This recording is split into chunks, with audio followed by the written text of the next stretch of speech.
지난 안식일 설교에서 우리는 언약과 율법에 대해서 알아봤습니다. 근데 결론은 뭐냐면은 언약이 율법이고 율법이 언약이라는 사실이에요.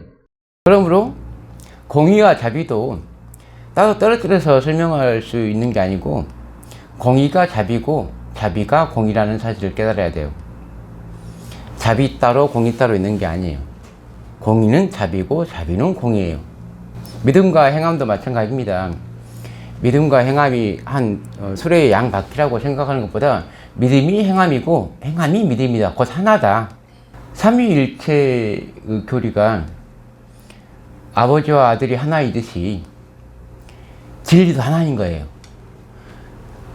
설명상 여러 가지로 나누어서 설명하는 것 뿐이지 모든 진리는 하나예요. 다 한 분 하나님에게서부터 나온 진리이기 때문에 진리도 하나여야 돼요. 그래서 율법도 복음이고 복음도 율법인 것입니다. 제가 믿음은 입증이 되어야 된다고 했죠. 증명이 되어야 된다고 했죠. 나의 믿음은 누가 증명을 해야 됩니까? 보통 우리가 우리를 변명할 때 우리한테 옳은 말을, 우리 편을 우리가 들게 돼 있잖아요. 나에 대해서 변호할 때 내가 죄가 없다고 변호를 하죠. 나는 잘했는데 남들이 나같지 않아서 그랬습니다. 나는 억울합니다. 라고 우리의 믿음을 입증할 때 우리가 우리를 입증하면, 내가 나를 입증하면 그것은 별로 좋은 방법이 아니에요. 그럼 누가 입증해야 될까요? 다른 사람. 자, 다른 사람이 입증하는 것도 불가능해요. 왜냐면은 개신교 장로교인한테 재림교회 믿음을 좀 평가해 보세요 하면은 거기 이단이요라고 하지 그 사람들 믿음 참 좋습니다라고는 안 해요. 우리도 그분들에 대해서 그래요. 그것이 뭐 믿음이다요 하죠. 우리도. 그럼 누가 입증해야 돼요? 하나님이 입증해야죠. 하나님이 왜 입증해야 되는지 성경 말씀으로 증명을 하겠습니다. 창세기 15장 6절. 아브라함이 여호와를 믿으니 여호와께서 이를 그의 의로 여기시고. 아브라함이 믿음이 좋은 사람입니까? 안 좋은 사람입니까?를 누가 입증했어요 방금? 하나님이 볼 때 아브라함은 믿음이 참 좋아, 의로워. 그 믿음이 의롭다는 뜻이에요. 믿음이 좋다는 뜻이에요. 그러면 그 입증을 누가 해야 되냐고. 아브라함이 맞다, 하나님이 나 믿음 좋다고 했으니까 내가 입증해야지. 아니면 아비멜렉이 아브라함 보니까 참 믿음이 좋다 라고 입증해야 돼요? 아브라함을 믿음이 좋다고 하신 하나님이 입증해야죠. 아브라함이 나 믿음 좋아요 라고 했으면 아브라함이 그걸 입증해야 되죠. 근데 지금 아브라함이 믿음이 좋다고 누가 말했냐면 하나님이 말했다고요. 그래서 아브라함의 믿음은 하나님이 입증을 해야 돼요. 여러분, 마지막 교회의 믿음은 하나님이 입증을 해야 된다니까요. 우리가 우리의 신조, 우리의 교리, 우리의 신경으로 입증을 하는 게 아니고 우리의 설교가 참된지 안 된지는 하나님이 입증을 하는 거예요. 아브라함에 대해서 언제 입증했어요? 그 일 후에 하나님이 아브라함을 시험하시려고, 하나님이 광야에 이스라엘 백성들을 시험하셨죠? 예. 아브라함도 시험하죠? 예. 마지막 교회도 시험합니다. 예. 왜 시험해요? 모든 것을 아시는 분이. 모든 것을 아는데도 불구하고 시험하는 건 입증을 해야 될 책임이 하나님께 있기 때문이에요. 이 백성이 거룩하다는 걸 입증을 해야 돼. 하나님은 아브라함이 의롭다는 걸 입증을 해야 돼. 라오디게아 교회에 대해서 누가 입증을 해야 돼요? 요한계시록 3장 14절. 라오디게아 교회의 사자에게 편지하라. 아멘이시오, 충성되고 참된 증인이시오. 그래서 교회의 증인은 예수님이세요. 입증을 해야 될 책임자가 예수님이세요. 그 예수님이 교회에 대해서 어떻게 말하냐면, 내가 내 행위를 아노니 네가 차지도 아니하고 뜨겁지도 아니하도다. 네가 차든지 뜨겁든지 하기를 원하노라. 여러분, 교회는 무엇으로 말합니까? 교회는 무엇으로 말하냐고요? 교회는 교리로 말하는 거예요. 이 교회가 어떤 믿음을 가지고 있는지 교리로 말하는 거예요. 교리는 교회의 믿음이에요. 신조라는 말이 있어요. 신조, 크리드. 나는 믿는다 라는 의미의 라틴어 크레도에서 유래했다 라고 AI가 말을 해줍니다. 사도신경에 보면은 나는 믿습니다. 전능하신 하나님 아버지를, 천지를 만드신 하나님 아버지를, 또 그의 아들 예수 그리스도를 믿습니다. 또 성령님을 믿습니다. 또 거룩한 공예를 믿습니다. 여기서 거룩한 공예는 가톨릭 교회를 말하는 거죠. 보편되고 공본된 교회. 성도가 서로 교통하는 것, 죽은 성자와의 교통을 말하는 거예요. 죄를 사하여 주시는 것과 몸이 다시 사는 것과 영원히 사는 것을 믿사옵나이다 라고 했어요.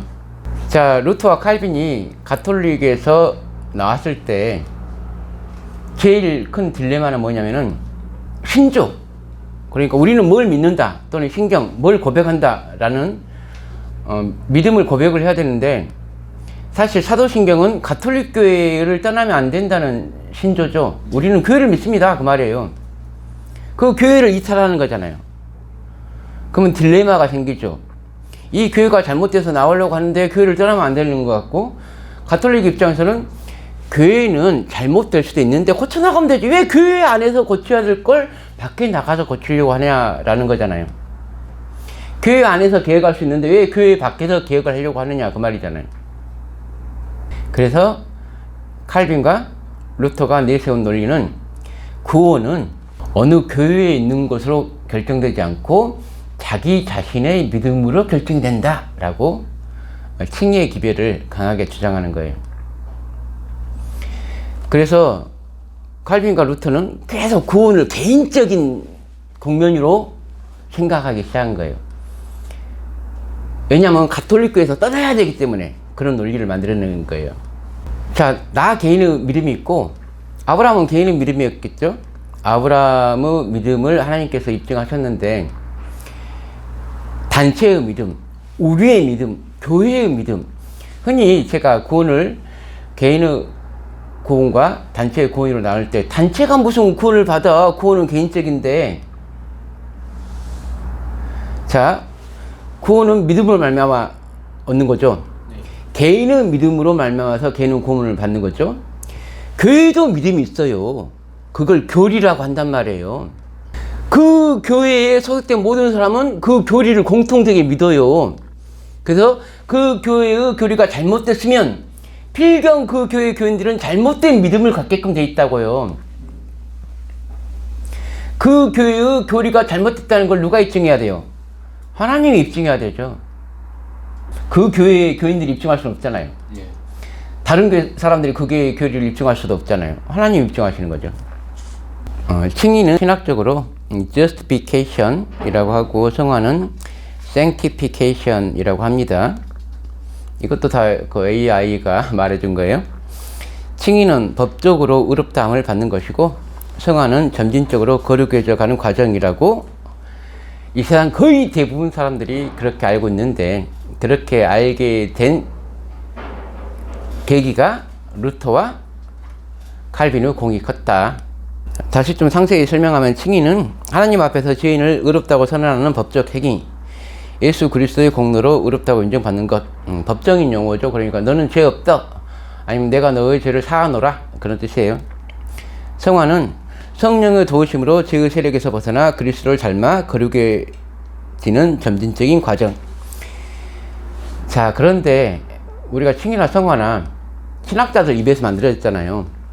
신학자들이 자기들이 어떤 이런 신학적인 체계를 만들기 위한 성경절들을 인용했겠죠. 그 뒤에 이런 신학 사상이 발달하면서 계속 이 칭의는 무엇이고 성화는 무엇이고 어느 단계에서 구원을 받고 그런 논쟁으로 이어졌고, 세린교회도 초창기 멤버들이 다 개신교에서 나온 사람들이기 때문에 개신교회의 교리들을 가지고 다 모였단 말이에요. 근데 통일적으로 공통적으로 칭의와 성화는 다 똑같은 칼빈과 루터의 칭의, 그 다음에 웨슬리의 성화의 개념을 다들 갖고 모인 거예요. 그러다 보니까 그게 원래 성경의 사상인지 안 거예요. 마태복음 13장 44절, 천국은 마치 밭에 감추인 보화와 같으니 사람이 이를 발견한 후 숨겨두고 기뻐하며 돌아가서 자기의 소유를 다 팔아 그 밭을 사느니라.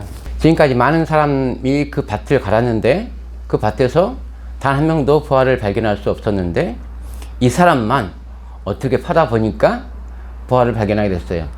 진리라고 하는 건 오랫동안 감춰진 부화 같은 거예요. 하나님의 나라가 처음부터 부화가 나오는 게 아니에요. 열심히 캐다 보니까 어느 날 부화가 발견되는 거예요. 하나님의 나라가 처음부터 나무로 존재하는 게 아니고 겨자씨 알만한 믿음을 심었을 때 그 믿음이 자라고 자라서 나무만큼 커지는 거예요. 하나님의 나라가 처음부터 풍성한 열매를 맺은 게 아니라 씨를 뿌렸는데 어떤 씨는 죽기도 하고 어떤 씨는 싹이 나고 자라서 60배, 30배, 100배의 결실을 하는 거예요. 그래서 마치 루터나 칼빈이나 웨슬리의 칭의와 성화가 그것이 기독교의 본질인 것처럼 이해를 해버리면 감추인 부활을 절대 찾을 수가 없다는 거죠. 성경이 너무나 밝게 설명해 놓은 것에 대해서 대부분 사람들은 깨닫지를 못하게끔 돼 있어요. 먼저 선입관이 심어져 있으니까. 그럼 저 사람들의 말이 틀렸고 내 말이 맞고 저 사람들의 말이 맞고 내가 말이 틀렸다는 걸 어떻게 누가 증명해야 되느냐는 거죠. 내가 성경을 보니까 이럴 수 있다. 그러면 내가 성경 갖고 입증을 해야 될까요? 아니죠. 하나님이 입증해야죠. 뭘로 입증해야 돼요? 지금 아브라함한테는 네 아들을 바치라겠잖아요. 시험을 했잖아요. 그래서 시험하는 진리라고 흔히 말하죠.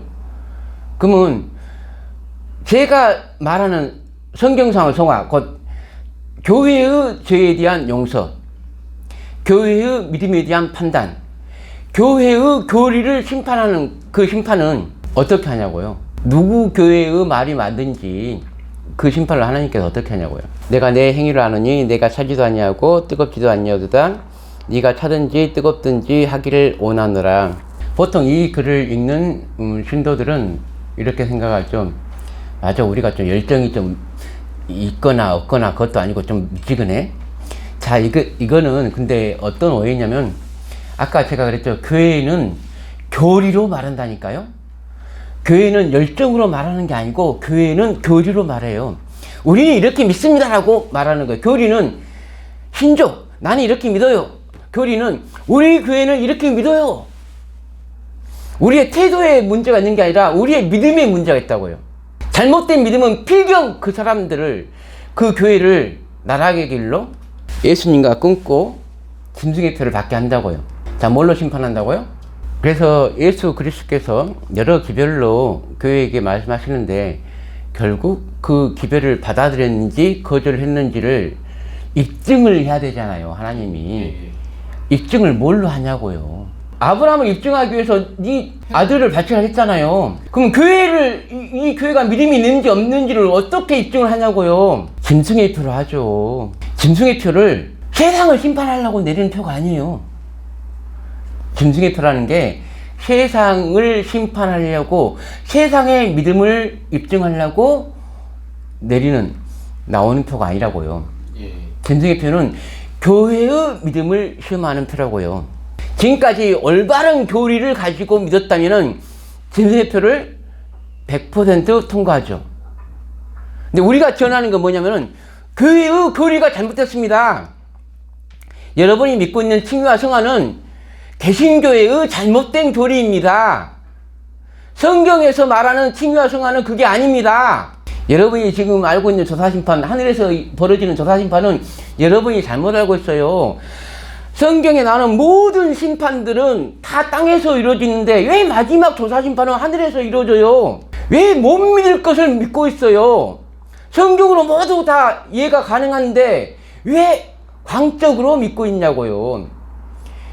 왜 성경에 맞춰서 교리를 100% 성경에 입각해서 완성시키지 못하냐고요. 왜 성화를, 성경에서 말하는 성화를 믿지 않고 웨슬리가 말하는 성화를 믿냐고요. 왜 조사심판을, 성경이 말하는 조사심판을 안 믿고 왜 화이트분이 말하는 조사심판을 믿냐고요. 그래서 그 믿음의 결과로 짐승의 표를 환영할 수밖에 없는 상태가 되는 거예요.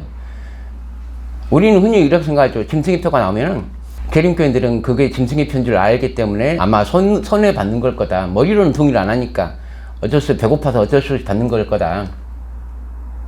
다른 개신교인들은 그걸 진짜 진심으로 머리로 동의하니까 이마에 받는 걸 거다 라고 하잖아요.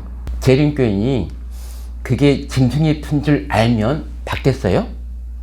평생 안식을 지키느라 고생한 사람들이 걔 짐승의 편 줄 알면 받겠냐고요. 짐승의 표가 아니라고 생각하니까 받는 거예요. 왜냐면 지금까지 성경의 인도를 받고 판단하면 그게 100% 짐승의 표인데 나한테 불리한 건 성경의 인도를 안 받아요. 에너신을 뒤적거려서 나한테 유리한 구조를 취해서 아 이건 아직 짐승의 표가 아니야 라고 하는 거예요. 그래서 일요일 법령은 교회의 믿음을 시험하는 하나님의 마지막 카드죠.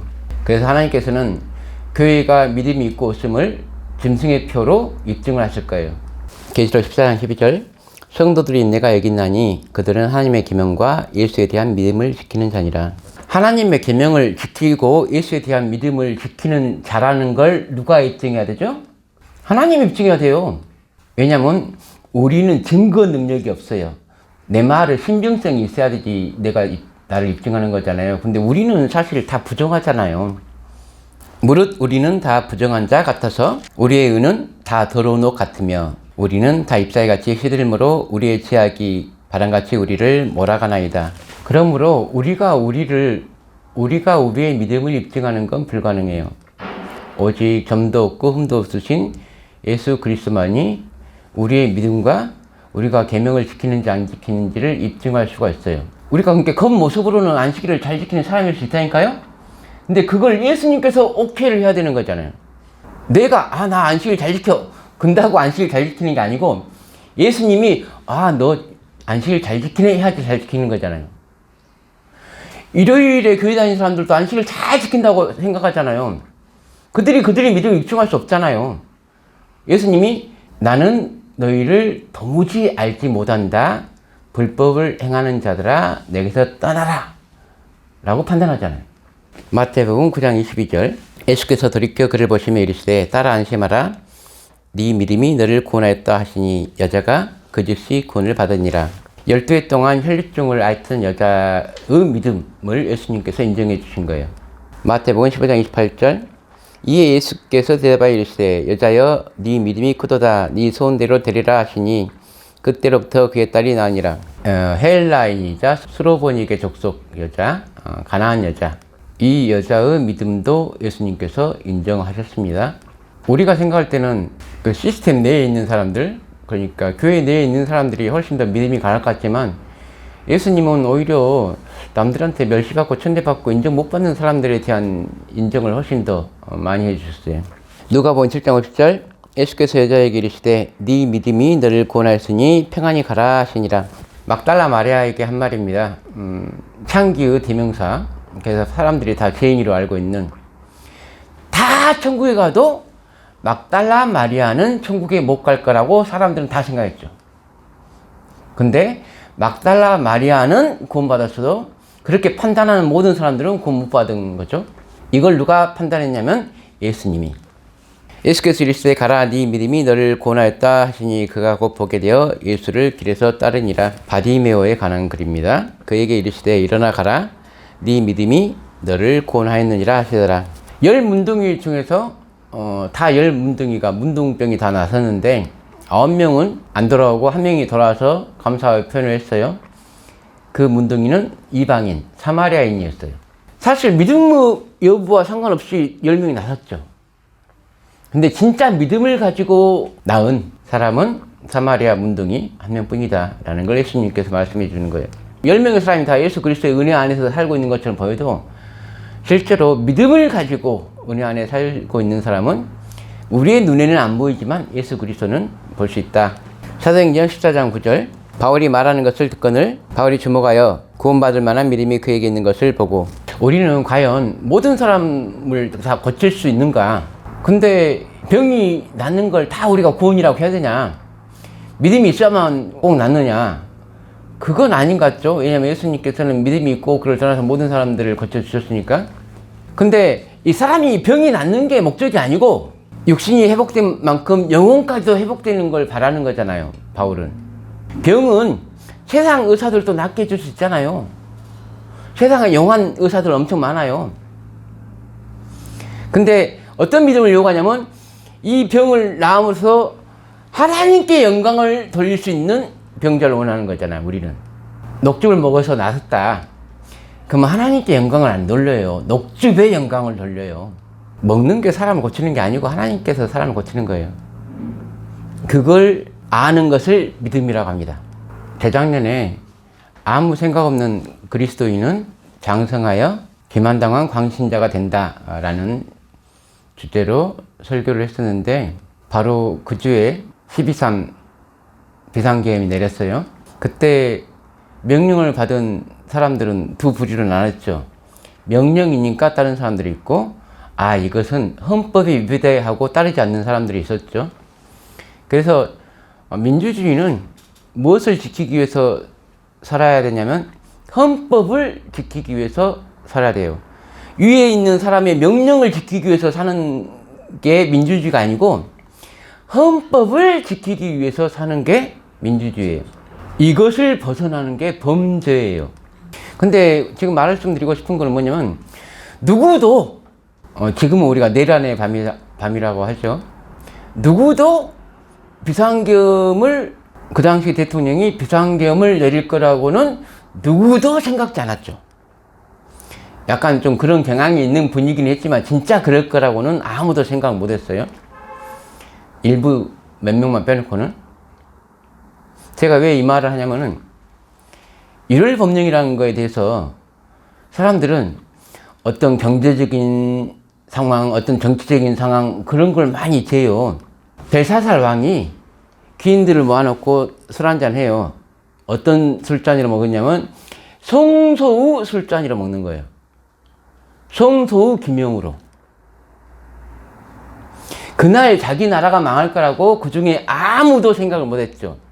근데 바로 벽에, 해칠한 벽에 손가락에 나타나서 메네메네 데겔 우바르신 달아보니 부족하다. 바로 그날 망하잖아요. 그날 망할 거라고 거기서 술 먹는 사람 중에 단 한 명도 생각한 사람이 없다니까요. 그러듯이 짐승의표라고 하는 게 어떤 사건이 무릎무릎 익어서 발생하는 사건이 아니에요. 더 이상 하나님의 인내의 한계가 다다르는 시간이 됐을 때 하나님이 교회의 믿음을 입증해야 될 수밖에 없는 상황이 됐을 때 언제든지 바로 내릴 수가 있는 게 짐승의표예요. 나는 두려운 게 짐승의표가 내려도 우리 설교를 심지어 들은 사람들 중에서도 많은 사람들이 그걸 짐승의표라고 인정을 안 할 거라는 거죠. 아직은 때가 아니야 라고 생각한다는 거죠. 왜냐면 실제로 우리가 전하는 기별이 조사심판하고 성화의 기별이잖아요. 아담과 하와가 죄를 졌는데 우리까지 죄인이 지는 거잖아요. 인류의 가족은 연대 책임을 지고 있어요. 죄는 아간이 졌는데 피해는 이스라엘 사람들이 당해요. 연대 책임이니까. 왜 그런 연대 책임이 있냐? 하나님과 그렇게 언약을 했으니까. 10계명 중에 1계명을 어기면 10개를 다 어기듯이 100명 중에 한 사람이 계약을 어기면 나머지 99명이 연대하여 책임을 지는 게 언약이란 말이에요. 계약이란 말이에요. 근데 죄의 시작부터 죄의 끝까지가 이 진리로 가득 차 있단 말이에요. 왜 예수님이, 예수 그리스도가 한 사람 한 사람 개인의 죄를 위해서 돌아가신 게 아니고 전 인류의 죄를 위해서 돌아가실 수밖에 없는 거예요. 그래서 제가 설명하는 성화의 진리를 이해를 못하는 사람이 칭의의 죄를 깨달았다는 건 그건 불가능한 거라니까요. 칭의가 그러잖아요. 내가 태어났는데 죄인이야. 나는 속죄없는 죄인이야. 그걸 이해하는 게 칭의예요. 근데 그걸 잘 설명해 주는 게 성화라고요. 내가 태어나 보니까 자유로운 나라 대한민국에 태어났어. 내가 태어나 보니까 북한에 태어났어. 신앙적인 자유가 없는 나라에 태어났어. 그게 내 죄예요? 그래서 죄라고 하는 것은 나의 죄만 가지고 문제가 해결되는 게 아니고 우리의 죄가 해결돼야지 모든 죄가 해결되는 거더라고요. 그걸 다른 용어로 교회의 죄라고 하는 거예요. 6,000년 동안의 모든 죄가 사슬처럼 얽혀 있어요. 이 죄의 문제를 해결해야 되는 게 마지막 우리가 해야 될 14만 4천이 해야 될 일이란 말이에요. 근데 지금 교회가 가지고 있는 믿음, 지금 교회가 가지고 있는 교리로는 그게 불가능해요. 뭘 회복할지 알아야지 회복하죠. 누구도 성경에서 무엇을 말하는가를 연구하지 않아요. 그냥 어떤 신학박사는 이렇게 말했고 어떤 교수는 이렇게 말했고 훌륭한 개혁자는 이렇게 말했고 라고만 생각해요. 성경의 말씀을 다 이룬다는 것은 그 성경 말씀대로 이루어지는 것을 보여주기 위해서 하나님께서 우리의 믿음을 입증하신다. 여러분의 믿음이 반석 위에 서 있기를 바라면서 말씀 마치겠습니다.